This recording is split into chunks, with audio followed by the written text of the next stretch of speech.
여러분, 문화는 시대에 따라 변하기 마련인데 결혼 문화도 많이 달라졌습니다. 예전 결혼식에는 사회자가 있고 주례자가 있었는데 요즘에는 주례가 없는 결혼이 유행이라고 합니다. 또 예전에는 결혼하는 당사자들이 결혼식을 직접 준비하는 경우가 대부분이었는데 이제는 결혼식에 관련된 모든 것들을 준비해주는 웨딩 플래너가 있습니다. 결혼 연령대도 많이 달라졌지요. 예전에는 20대 때 주로 결혼을 했었는데 이제는 30대 때 결혼을 많이 하는 것 같습니다. 저는 이렇게 달라진 결혼 문화 중에 빼놓을 수 없는 것이 프로포즈라고 생각합니다. 여러분들은 결혼하실 때 프로포즈를 따로 하셨습니까? 제가 결혼할 때만 해도 이 프로포즈라는 것이 그렇게 일반적이지는 않았습니다. 비근한 예를 들면 여러분 이 최수종 배우를 아시지요? 이 사람이 참 이 아내를 너무나 사랑하고 이벤트도 너무 자주 해서 모든 대한민국 남편들의 적이라고 하지 않습니까? 그런데 이 최수종 배우가 결혼할 때 아내 하이라 배우에게 프로포즈는 하지 않았다고 합니다. 그때는 사귀다 보면 프로포즈를 따로 안 해도 당연히 결혼하는 것으로 알았습니다. 저도 프로포즈를 따로 하지는 않았습니다. 아주 좀 별난 사람만 프로포즈를 했던 것 같습니다. 그러나 요즘에는 남자가 결혼하려면 여자에게 프로포즈를 해야 합니다. 그래서 케이크에 반지를 넣어 둔다든지 야구장같이 많은 사람들이 모여 있는 곳에서 청혼을 한다든지 노래를 하면서 청혼을 한다든지 돈이 많은 사람들은 비행기를 띄워서 Will you marry me? 같은 이 배너를 만들어서 청혼을 합니다. 심지어는 결혼 날짜가 정해졌어도 프로포즈는 꼭 해야 하는 이벤트가 되어버린 것 같습니다. 참고로 여자들이 제일 싫어하는 프로포즈가 사람이 많은 공개석상에서 하는 프로포즈라고 합니다. 어쨌든 요즘에는 남자들이 프로포즈를 어떻게 해야 하는지도 고민해야 합니다. 그런데 오늘 본문도 룻이 보아스에게 프로포즈를 하는 사건을 말씀합니다. 그러나 룻의 경우는 남자가 아니라 여자가 프로포즈를 합니다. 그리고 지금처럼 멋있고 근사한 프로포즈가 아니라 마치 군사 작전을 하는 것 같은 긴박한 프로포즈입니다. 그리고 이 프로포즈 작전의 총 감독은 룻이 아니라 그의 시어머니 나오미입니다. 1절 말씀 함께 보시겠습니다. 시작.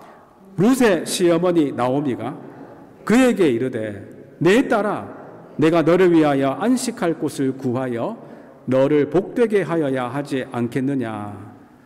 나오미도 이제 룻의 지극한 효성에 감동해서 며느리 룻을 딸이라고 부르면서 그의 인생을 참 걱정해 주면서 안식할 곳을 구하라고 합니다. 여러분, 그 당시에 안식할 곳이 어디겠습니까? 여성이 안식할 곳은 남편을 구하라는 것입니다. 사실 지금이야 여자 혼자서도 얼마든지 살 수 있는 세상이지만 그 당시는 여자 혼자 살기가 불가능한 시대였기에 남편을 만나서 새로운 보금자리, 가정을 만들라는 것입니다. 그리고 나오미가 마음에 둔 남편감도 있었습니다. 그 남편감은 친족 보아스입니다. 보아스가 어떤 사람인지 기억나시지요? 2절을 보면 보아스를 내가 함께하던 하녀들을 둔 보아스라고 합니다. 그렇습니다.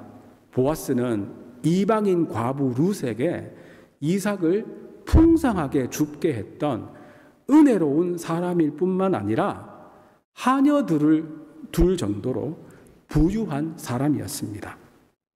나오미가 정한 이 프로포즈 D-Day는 타작 마당에서 보리를 까불리는 날입니다. 보리를 까분다는 것은 보리를 털어서 알곡과 껍질을 가려내는 것입니다. 보통 타작이라고 하지요. 2절은 밤에 보리를 까불었다고 하는데 낮에는 더워서 밤에 타작했습니다. 또한 그 지역은 주로 저녁 무렵부터 바람이 불었기 때문에 이 바람을 이용해서 타작을 하기 때문에 밤에 타작을 합니다. 이렇게 시어머니 나오미는 며느리 룻에게 추수하는 그 밤에 프로포즈를 하라고 합니다. 여러분, 농경사회에서는 추수하는 날이 축제의 날 아닙니까? 그러니 모두가 아주 기분 좋은 밤을 D-Day로 정합니다. 그리고 나오미는 룻에게 아주 상세하게 어떻게 청혼해야 하는지를 알려줍니다. 그날 밤에 목욕을 하고 기름을 바르고 아주 예쁘게 단장을 해서 타작 마당으로 가서 보아스가 먹고 마시기를 다할 때까지는 그의 눈에 띄지 말고 있다가 잔치가 다 끝나고 나면 이 보아스가 어딘가에 눕게 되면 그 눕는 장소를 알고 그 발밑에 이불을 들고 거기 누워 있으라고 합니다. 여러분, 이 말씀을 들으면 조금 거시기하지 않습니까? 좀 야릇하지요? 어떻게 들으면 꼭 마치 꽃뱀이 남자를 꼬시라는 것처럼 들리기도 합니다. 아마 이단의 교주들은 이런 말씀을 이용해서 여성들을 유혹할 것 같습니다. 그런데 여러분, 지금 이 룻의 행동은 그 당시에 여성이 결혼을 청하는 제스처입니다. 그렇다고 해서 이것이 그 당시에 일반적인 청혼의 모습은 아닙니다. 그때도 여자가 남자에게 청혼하는 일은 흔치 않았습니다. 그리고 룻은 과부이고 보아스는 그가 결혼할 수 있는 친족이라는 아주 특별한 상황에서 한 청혼입니다. 이것이 일반적인 청혼의 모습은 아닙니다. 그런데 이 룻이 보아스의 발밑에 누워 있다가 당신의 옷자락으로 시녀를 덮으소서라는 말은, 이 말은 진짜 청혼의 말입니다. 그 당시에 청혼의 말이 이 말입니다. 나와 결혼해 주세요라는 말이 당신의 옷자락으로 시녀를 덮으소서입니다. 남자의 옷자락이 그의 권위와 보호를 상징하기 때문입니다. 에스겔서에서도 하나님이 이스라엘과의 관계를 부부 관계로 묘사하면서 하나님이 내 옷을 펴서 너의 벌거벗은 것을 덮어주겠다라고 하십니다. 그런데 이 옷자락이라는 히브리 단어는 주로 날개라는 뜻으로 사용됩니다. 2장 11절을 보면 보아스가 룻을 처음 만났을 때도 이렇게 말합니다. 시어머니를 따라 이스라엘 땅에 온 룻은 이미 하나님의 날개 아래 있다라고 합니다. 즉 하나님의 보호 아래 있다고 말합니다. 룻은 이제 하나님이 보아스를 통하여 그의 날개 아래 있게 하심을 믿고 보아스에게 그의 옷자락으로 자신을 덮어달라고 합니다. 그리고 밤중에 이 발밑에 누운 것은 주인의 자리를 침범하지 않고 존중과 겸손의 태도로 그의 보호 아래 있기를 요청한 것입니다. 공개적이고 공식적인 자리에서 청하면 부담을 줄 수 있기 때문입니다.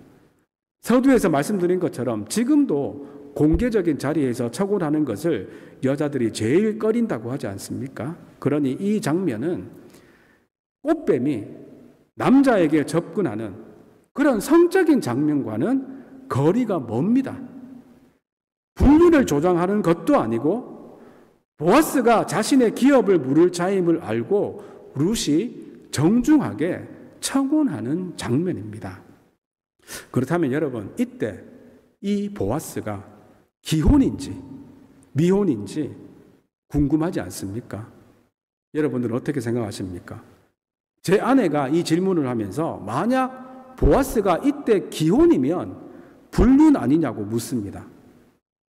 성경은 이 보아스의 이 상태에 대해서 정확히 밝히지는 않습니다. 하지만 보아스가 꽤 나이가 많았음은 알 수 있습니다. 10절을 보면 보아스가 룻에게 내가 젊은 남자들을 따르지 아니하였다고 합니다. 그러니 보아스 자신도 이 젊은 남자는 아니지요. 뿐만 아니라 룻을 내 딸아라고 부르는 것을 보면 보아스가 나이가 꽤 많이 든 중년 이상의 남자임을 알 수 있습니다. 그래서 이 유대인의 전승에 따르면 보아스에게는 아내가 있었으나 사망했다라고 합니다.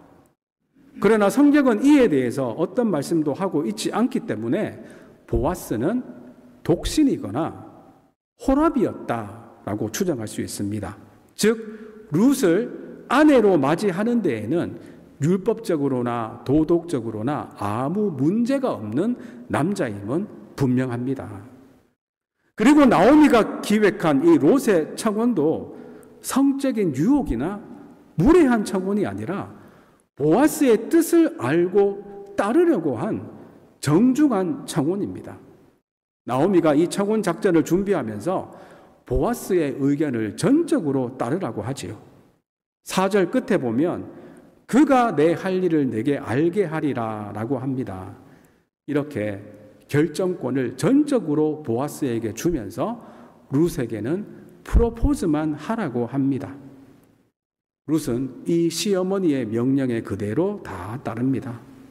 보아스가 추수를 마치고 먹고 마신 후에 마음이 즐거워서 곡식단 더미의 끝에 눕습니다. 이렇게 집에 가지 않고 곡식 더미에 자는 것은 이상한 일은 아닙니다. 저녁 늦게까지 타작을 하고 나서 그 곡식 더미에서 자는 것은 그 당시에 보통 있었던 일이라고 합니다. 이때 룻도 곡식단에 누운 보아스의 발 아래에 이불을 들고 눕습니다. 이런 룻의 절대적인 순종이 놀라운 축복으로 연결이 됩니다. 사실 이 명령이 이방 여인인 룻에게는 매우 생소하고 수치스러운 일일 수 있습니다. 하지만 룻은 의심과 염려를 다 버리고 믿음으로 순종합니다. 그리고 룻은 보아스에게 당신의 옷자락을 펴서 당신의 여종을 덮으소서라고 청혼하면서 아울러서 당신이 기업을 물을 자라고 알려줍니다. 9절 말씀 함께 보시겠습니다. 9절입니다. 시작. 이르되 내가 누구냐 하니 대답하되 나는 당신의 여종 룻이오니 당신의 옷자락을 펴 당신의 여종을 덮으소서. 이는 당신이 기업을 물을 자가 됨이니이다 하니. 지난 주일에 룻기의 핵심 단어, 주제 단어가 여기에 나오는 기업 물을 자라고 말씀드렸지요. 히브리어로는 고엘이라고 말씀드렸습니다. 기업은 하나님이 주신 땅과 재산과 같은 축복으로 사람에게 주어진 유산, 주어진 몫을 말합니다. 그래서 하나님이 이스라엘 각 지파들에게 분배해 주신 땅도 기업이라고 하고 그 외에 집안에 주신 가족과 후손, 축복과 권리도 다 기업이라고 합니다. 그런데 그 집안이 주어진 기업을 잃게 되면 친족만이 그 기업을 물을 수 있기 때문에 고엘은 친족 구속자를 말합니다.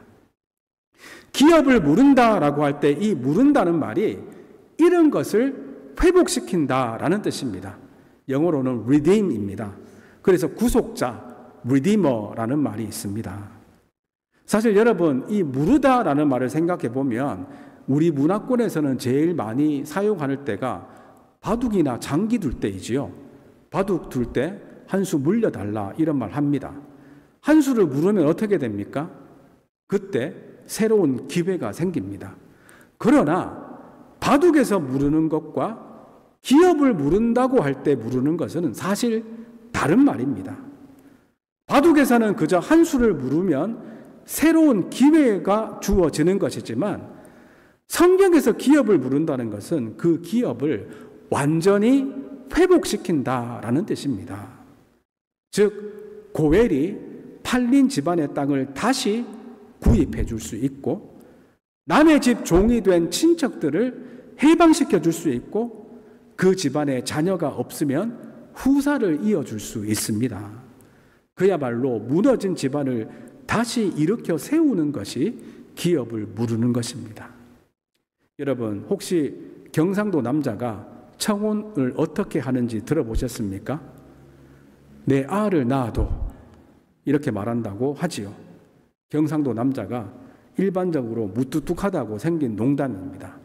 그러나 이제는 경상도 남자들 중에도 근사하고 부드럽고 멋있게 청혼하는 사람들도 많습니다. 그런데 여러분, 룻이 보아스에게 당신이 우리 가족의 기업을 물을 자라는 이 말 속에는 내 아이를 낳아도 라는 뜻도 분명히 포함되어 있습니다. 이렇게 시어머니 나오미가 준비한 모든 계획대로 며느리 룻이 실행하였고, 이제는 보아스의 결정만 남았습니다. 나오미는 가문의 의무와 권리를 이행할 기업 물을 자 고엘에 대해 알고 있었기에 그들의 고엘인 보아스의 결정에 모든 것을 맡깁니다. 여러분, 이방인인 룻이 부끄러움을 무릅쓰고 보아스에게 청혼한 이유가 무엇이겠습니까? 룻은 시어머니 나오미를 믿었고 결국 나오미가 믿는 하나님을 믿었기 때문입니다. 여러분, 하나님 믿으십니까? 그렇다면 하나님 명령에 순종해야 합니다. 하나님 믿는다고 하면서 그 명령은 모른 척하고 내 멋대로 살아간다면 사실은 하나님을 믿는 것이 아닙니다.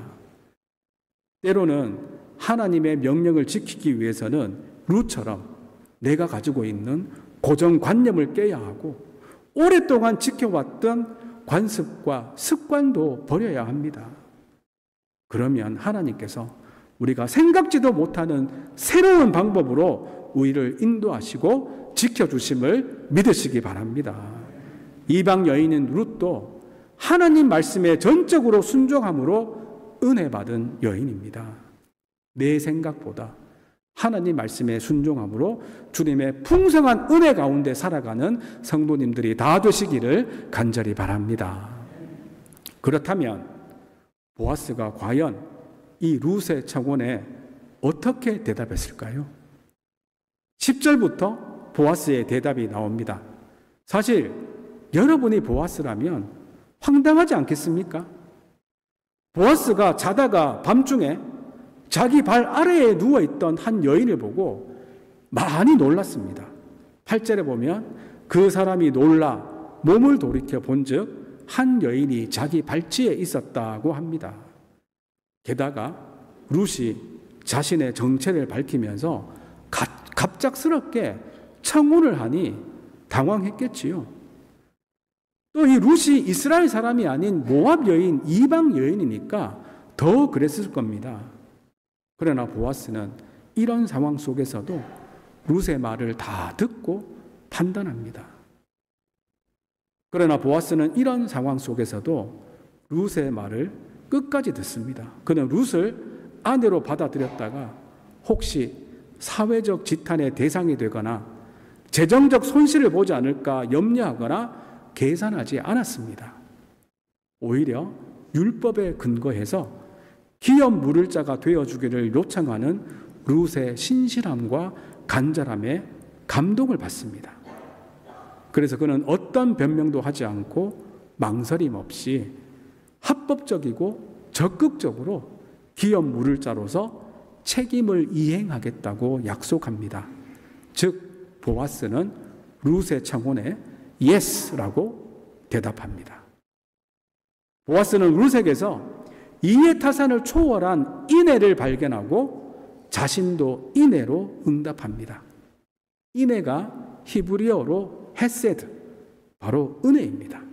10절 말씀 함께 보시겠습니다. 10절입니다. 시작. 그가 이르되 내 딸아 여호와께서 내게 복 주시기를 원하노라. 내가 가난하건 부하건 젊은 자를 따르지 아니하였으니 내가 베푼 인애가 처음보다 나중에 더하도다. 룻이 젊은 과부로서 충분히 다른 젊은 남자와 재혼할 수 있었지만 그렇게 하지 않고 시어머니를 쫓아와서 이 이국 땅까지 와서 인애를 베푸는 며느리임을 칭찬합니다. 그러니 룻이 처음 베푼 인애는 홀로 된 시어머니 나오미를 쫓아와서 시어머니를 복양하기 위해서 이삭을 줍는 것을 말하고, 처음보다 더한 나중의 인애는 시어머니의 명령에 순종해서 부끄러움을 무릅쓰고 이제 그 집안을 다시 세우려는 인애를 말합니다. 이렇게 룻의 사랑과 정성과 효성은 식는 것이 아니라 갈수록 더 뜨거워졌습니다. 여기에 보아스가 감동을 받고 룻의 청혼을 받아들입니다. 그런데 룻과 결혼하려고 보니 한 가지 문제가 있습니다. 룻이 시집온 엘리멜렉 가문의 기업을 물을 수 있는 사람은 친족이어야 하는데 그곳에 보아스보다 더 가까운 친족이 있었습니다. 보아스가 한 8촌쯤 된다면 한 4촌쯤 되는 친족이 있었습니다. 율법에 따르면 더 가까운 친족에게 고엘이 될 수 있는 우선권이 있었습니다. 그래서 보아스는 그에게 먼저 물어보고 그 사람이 기업 물을 자의 책임을 행하면 나는 물러서겠지만 만약 그 사람이 책임을 이행하기를 기뻐하지 아니하면 내가 기업 물을 자의 책임을 내게 이행하겠다라고 약속합니다. 여러분, 그 당시에 이스라엘 남자들이 고엘이 되는 것을 좋아했을까요? 싫어했을까요? 일반적으로는 아주 싫어했습니다. 여러분, 이 구약 성경에 다말이라는 여인을 아시지요? 이 다말의 남편이 죽고 법에 따라서 그의 형제들이 다말을 이렇게 아내로 취해야 되는데 그 형제들 중에 아무도 취하지를 않았습니다. 싫으니까 그런 거죠. 그래서 결국 다말이 어떻게 합니까? 시아버지 유다를 꼬셔서 그렇게 자식을 낳지 않습니까? 그런 일이 이 구약시대에 있었습니다. 이렇게 이 고엘이 되는 것을 남자들이 그렇게 기뻐하지 않았습니다. 왜 그랬을까요? 왜냐하면 고엘이 되면 그에 따른 의무와 책임을 져야 하는데 그렇게 하려면 경제적인 희생이 있어야 하고 때로는 위험까지 감수해야 하기 때문입니다. 그래서 고엘을 수행하는 사람은 경건한 책임감을 가진 사람으로 존경받았습니다. 그런데 보아스가 선뜻 자기가 고엘이 되겠다고 합니다. 그러나 그는 그 은혜를 베풀면서도 하나님의 법을 무시하지 않고 법을 지키며 은혜를 베풉니다. 더 가까운 친족의 의사를 먼저 물어보고 고엘이 되려고 합니다. 여러분, 이것이 진정한 은혜이지 그냥 하고 싶은 대로 다 하는 것이 은혜가 아닙니다. 하나님도 우리들에게 은혜를 베푸시고 구원하시는데 그 구원을 그냥 이루셨습니까? 아닙니다. 하나님이 정하신 법에 맞게 우리 죄의 문제를 예수님의 십자가라는 엄청난 희생을 통하여 해결하시고 구원하지 않으셨습니까? 은혜롭게 하는 것이 무질서하게 그냥 막 하는 것이 아니라 하나님이 정하신 법에 따라 하는 것임을 잊지 마시기 바랍니다. 여러분, 결국 보아스와 룻의 결혼 이야기는 예수님과 성도의 이야기입니다. 실제로 성경은 예수님이 신랑이고 그를 믿는 성도들이 신부라고 말씀합니다. 그렇습니다. 보아스는 우리의 고엘이신 예수님을 예표합니다. 보아스는 자기 이익보다 율법에 근거한 공의를 생각했기에 축복의 통로가 되었습니다. 예수님도 자기를 비워 종의 형체를 가지고 사람들과 같이 되셔서 우리가 받아야 할 모든 저주와 형벌을 받음으로 하나님의 공의를 만족시키시고 고엘이 되어 주셨습니다. 죄와 사망으로 완전히 죽었던, 영적으로 파산했던 우리들의 고엘 되시는 예수님을 믿고 룻처럼 주저하지 말고 있는 모습 그대로 나오시기를 바랍니다. 그러면 보아스가 이방 여인 룻을 받아주었던 것처럼 예수님도 그 어떤 죄인이라도 용서하시고 그의 신부로 맞아주심을 믿으시기 바랍니다. 사탄이 아무리 너 같은 사람이 어떻게 예수님의 신부가 될 수 있느냐며 고소할지라도 우리의 악함과 약함보다 훨씬 더 크신 예수님의 사랑이 있음을 믿고 우리의 고엘이신 예수님 앞에 담대히 나오시기를 바랍니다. 사실 룻이 보아스에게 청혼할 때 얼마나 두렵고 떨렸겠습니까? 보아스가 싫다고 하면 그만 아닙니까? 그러나 용기 있게 믿음을 가지고 청하다 보니 보아스는 룻이 생각했던 것보다 더 나이스하고 좋은 사람임을 알게 됩니다. 그런데 여러분, 보아스는 예수님의 예표일 뿐입니다. 그러니 예수님은 보아스보다 훨씬 더 좋고 은혜로우시고 능력 있는 우리의 고엘이십니다. 그러나 룻이 보아스에게 청혼하지 않았다면 아무 일도 일어나지 않았겠지요. 마찬가지로 예수님이 너무나 사랑이 많으시고 전능하신 우리의 고엘이시지만 우리들이 예수님에게 청혼하지 않으면, 예수님에게 믿음으로 나아가지 않으면 아무 소용이 없습니다. 이렇게 예수님께 나아가면 예수님이 우리의 인생을 책임져 주십니다. 보아스도 룻에게 기업 물을 자의 책임을 다하겠다라고 하지 않습니까? 그렇습니다. 우리 성도들은 예수님의 신부로서 예수님이 책임져 주시는 사람입니다. 그래서 우리들이 살면서 참 주책 맞을 일을 할 때도 있지만 그럼에도 불구하고 성도는 주님이 책임져 주시는 주책 성도이고 예수님의 신부임을 잊지 마시기 바랍니다. 지금도 예수님은 우리들을 그의 날개로 덮어주시면서 우리들을 지켜주고 보호하고 계십니다. 예수님의 옷자락만이 우리들을 죄와 사망으로부터 지켜주시고 영원한 천국을 기업으로 주십니다. 여러분, 절대 내가 내 자신을 책임져서 천국 시민이 된 것이 아닙니다. 예수님이 책임져 주시기 때문에 우리가 천국 시민이 되었음을 잊지 마시기 바랍니다.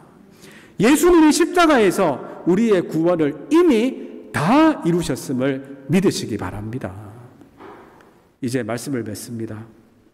룻은 시어머니 나오미를 믿고 또한 나오미가 믿는 하나님을 나의 하나님으로 믿고 그의 명령대로 그 시대의 문화에 맞게 보아스에게 청혼합니다. 우리들에게는 이상하게 보이는 청혼이고 이방 여인인 룻에게도 생소한 청혼이지만 룻의 용기 있는 이 청혼 때문에 룻의 인생은 완전히 역전됩니다. 우리들도 하나님의 명령이라면 그것이 나의 고정관념과 나의 오랜 가치관과 맞지 않더라도 내 생각을 깨고 기꺼이 순종함으로 축복된 삶을 사시기 바랍니다. 그리고 보아스는 룻의 청혼을 그야말로 흔쾌히 승낙합니다. 나오미와 룻이 했던 걱정이 무색할 정도로 그는 기꺼이 기업 물을 자가 되어줍니다. 이제 룻은 보아스의 날개 아래 거하게 됩니다. 여러분들은 지금 어떤 날개 아래에 있습니까? 행여나 우리들을 끝까지 지켜주지 못하는 세상의 헛된 날개 밑에 있지는 않습니까? 죄와 허물로 죽었던 우리들도 예수님을 고엘로 맞이하면 예수님이 그의 옷자락으로 덮어주셔서 주님의 날개 아래 거하게 됨을 믿으시기 바랍니다. 그런데 만약 룻이 부끄러워하며 청혼하지 않았다면 이런 일이 일어났겠습니까? 가만히 있는 사람이 은혜 받는 것이 아니라 구하는 자에게, 믿음으로 행동하는 자에게 하나님은 은혜를 주십니다. 내 형편과 처지 때문에 낙심하지 말고 있는 모습 그대로 나와서 예수님에게 청혼하시기 바랍니다.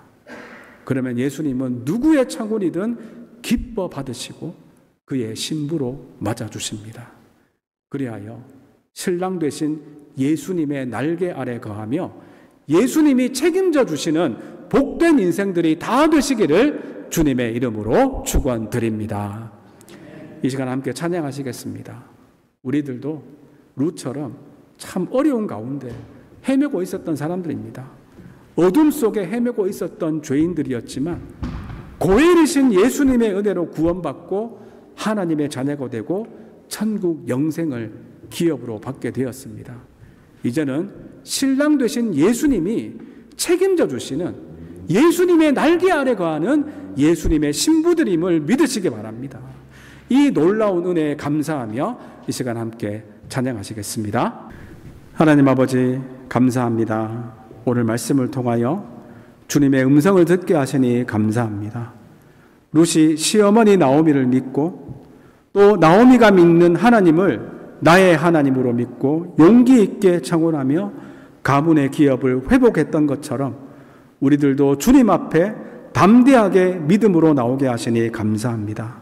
우리의 눈으로는 이해하기 어렵고 세상 기준으로는 생소하게 보이는 명령이라도 말씀에 순종할 때 축복과 은혜가 있음을 믿고 나의 고정관념과 습관, 두려움을 주님 앞에 다 내려놓기를 원합니다.